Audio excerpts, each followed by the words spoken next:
Class 11th accountancy में हम पढ़ रहे थे। अब तक के वीडियोस में हमने जो है वो बैंक रिलेटेड ट्रांजैक्शन के बारे में पढ़ा।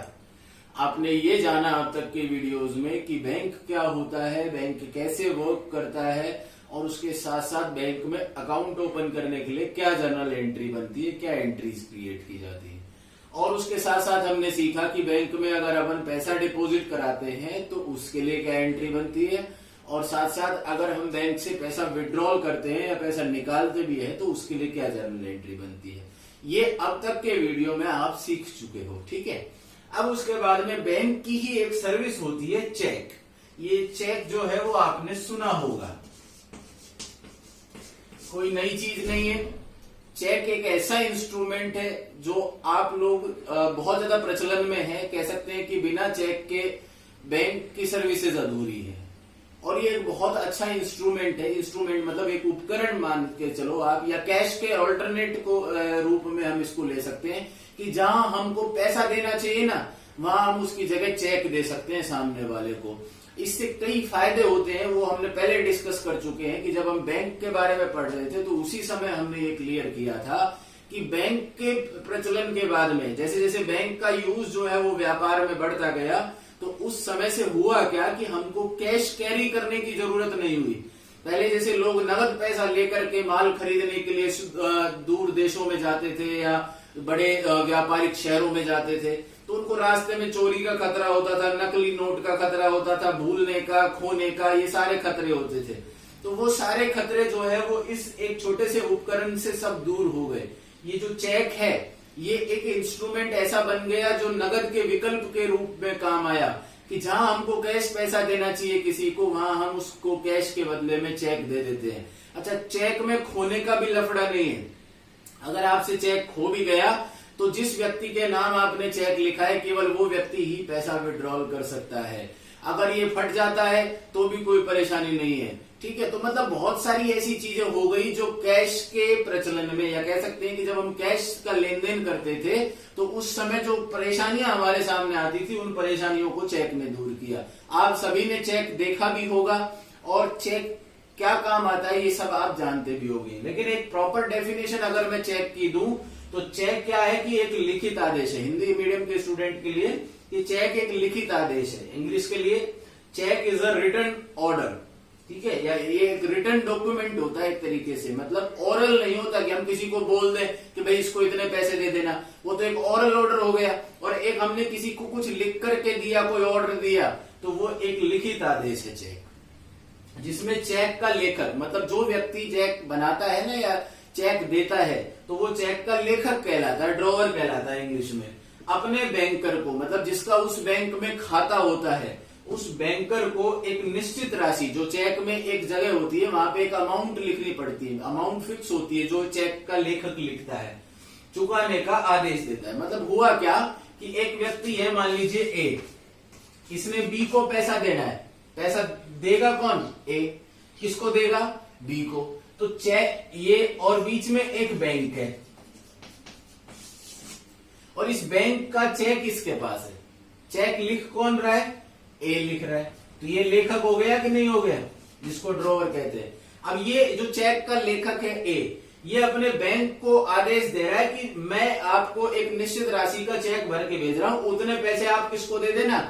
बी को, या जो व्यक्ति चेक लेकर के बैंक में जाएगा उसको दे देना। तो चेक क्या हुआ? एक लिखित आदेश है जिसमें चेक का लेखक, ये लेखक होता है जो चेक बना रहा है, जो चेक साइन करके दे रहा है वो व्यक्ति। उसमें कुछ एक चीजें होती है, देखो आपको दोबारा बता देता हूँ। चेक हो सकता है कि आप में से कुछ लोगों ने, कुछ बच्चों ने नहीं भी देखा हो, उनको मैं बता देता हूँ कि चेक में 3-4 चीजें होती है। इस तरीके का एक चौकोर फॉर्मेट रहता है, ठीक है। अब उसमें अपने को कुछ एक चीजें भरनी पड़ती है। तो सबसे पहले उसमें तारीख भरनी पड़ती है, बिना डेट के चेक वैलिड नहीं होते हैं। उसके बाद में एक नाम का कॉलम होता है, तो नाम के कॉलम में अगर वो व्यक्ति खुद ही पैसा निकालने जा रहा है तो सेल्फ लिखते हैं, अदरवाइज जिसको चेक दिया जा रहा है उसका नाम लिखते हैं। उसके नीचे जो है वर्ड्स में, शब्दों में प्राइस, जितने मूल्य का जो निश्चित राशि है, जितने रुपए, जैसे 10,000 रुपए का चेक देना है तो 10,000 रुपीज लिखा जाता है। फिर उसी को ही हम अंकों में लिखते हैं, और नीचे यहाँ पे साइन होते हैं लिखने वाले के या जो व्यक्ति चेक बना रहा है उसके। तो अब ऐसी स्थिति में तीन चार चीजें यहाँ पे महत्वपूर्ण है चेक के संबंध में। क्या क्या कि एक तो चेक पे तारीख होनी चाहिए, दूसरा किसको दे रहे हैं उसका नाम होना चाहिए या सेल्फ लिखा होना चाहिए, एक अमाउंट फिक्स होती है, बिना अमाउंट का चेक वैलिड नहीं होता है, अमाउंट जो है वो लिखी हुई होनी चाहिए कि कितने रुपए का चेक दिया, और एक लिखने वाले के जो साइन होते हैं वो इंपॉर्टेंट होते हैं। तो तीन चार चीजें चेक के संबंध में आपको ध्यान रखनी है। अगर आप भी कोई चेक बनाते हैं, कोई चेक लिखते हैं, तो उसमें ये तीन चार चीजें लिखना अनिवार्य है, अदरवाइज चेक वैलिड नहीं होता है। तो ये है क्या कि चेक जो है वो एक लिखित आदेश है। ऐसा आदेश कौन दे रहा है? चेक का लेखक दे रहा है। किसको दे रहा है? अपने बैंकर को। क्या आदेश दे रहा है कि मैं जिसका नाम लिख रहा हूं उस व्यक्ति को या चेक लाने वाले को आप एक निश्चित राशि का भुगतान कर देना। ऐसी स्थिति होती है। तो हिंदी वाले स्टूडेंट जो है ये परिभाषा लिखेंगे कि चेक एक लिखित आदेश है जिसमें चेक का लेखक अपने बैंकर को, मतलब इस बैंक को ये आदेश दे रहा है कि इतने रुपए जो है वो एक अमुक राशि, जो भी निश्चित राशि है वो चुका दीजिए। किसको? जिसका नाम चेक पे लिखा हुआ है उसको चुका दीजिए। इंग्लिश में check is a written order, मतलब ये एक लिखित आदेश है। इन विच, जिसमें क्या होता है, द ड्रॉवर इंस्ट्रक्ट्स, मीन्स जो ड्रॉवर का मतलब लेखक, इंस्ट्रक्ट्स का मतलब एक आदेश देता है या निर्देश देता है। द बैंकर, किसको निर्देश देता है? अपने बैंकर को। क्या निर्देश देता है? टू पे अ सर्टेन अमाउंट, कि एक निश्चित राशि का आप भुगतान कर देना। किसको? To the bearer. बियरर का मतलब होता है जो चेक लेके गया, जैसे कभी सेल्फ के चेक होते हैं तो उनको जो ले जा रहा है उसी को पेमेंट मिलता है। तो टू द बियरर मतलब ले जाने वाले को, या पेई। पेई का मतलब होता है जिसका चेक में नाम लिखा हुआ है कि इस व्यक्ति को पैसे देने हैं, तो उस व्यक्ति को या चेक के धारक को, बियरर को बोलते हैं धारक, उस व्यक्ति को पैसे दे देना। तो ये चेक की एक प्रॉपर डेफिनेशन हो गई। एक बहुत अच्छा इंस्ट्रूमेंट है ये, जो आज के व्यापार में लोगों के बहुत काम आता है। तो सबसे पहले आप इस चेक की डेफिनेशन को लिखेंगे और इसको समझने की कोशिश करेंगे। ठीक है, कुछ एक चीजें और बता देता हूं इसके साथ साथ मैं आपको। अब इसको मेरे को हटाना पड़ेगा।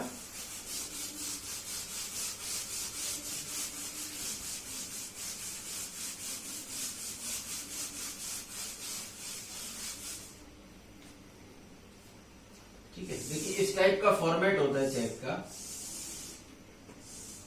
ठीक है, यहाँ पे डेट का कॉलम होता है, कॉलम बने हुए होते हैं, डेट लिखी जाती है। यहाँ पे इस तरीके से एक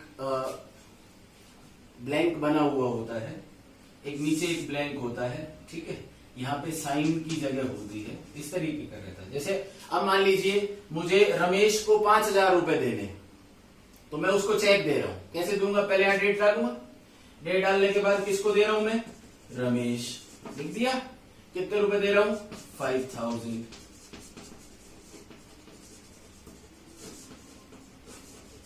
और फिर इसको नीचे मैं यहां शब्दों में लिखूंगा, कितने? 5,000। इसके लिए कॉलम बना हुआ होता है। फिर मैंने यहाँ पे अपना साइन कर देना। ठीक है, अभी पैसे किसको मिलेंगे? रमेश को। लेकिन अगर रमेश कैश लेना चाहता है तो मैं इसी तरीके से दूंगा, और रमेश ये चाहता है कि ये पैसा मेरे अकाउंट में आ जाए, तो मैं यहाँ पे इस तरीके से इसको 2 लाइनें बना देता हूं और यहाँ पे अकाउंट पे ही लिख देता हूं। ये चेक के जो है, चेक जो है वो 2 प्रकार के हो सकते हैं। एक तो होता है बेयरर चेक, ठीक है, और एक होता है अकाउंट पे। ठीक है, इसको रेखांकित चेक भी बोलते हैं। तो अगर ऐसी लाइनें बनी हुई है तो पैसा इसके अकाउंट में जाएगा, और अगर ये लाइनें नहीं बनी हुई है, केवल नाम लिखा हुआ है या सेल्फ लिखा हुआ है, तो जो व्यक्ति चेक लेकर के बैंक में जाएगा उसको पैसा मिलेगा। तो ये 2 प्रकार हो जाते हैं चेक। आई होप कि आपको ये सब चीजें आज क्लियर हुई होंगी। नेक्स्ट ट्रांजेक्शन में हम चेक के संबंध में जर्नल एंट्री कैसे बनाते हैं, क्या अपने को करना पड़ेगा, क्या रूल होता है चेक के रिलेशन में, वो सारी चीजें अपन पढ़ने वाले हैं। I hope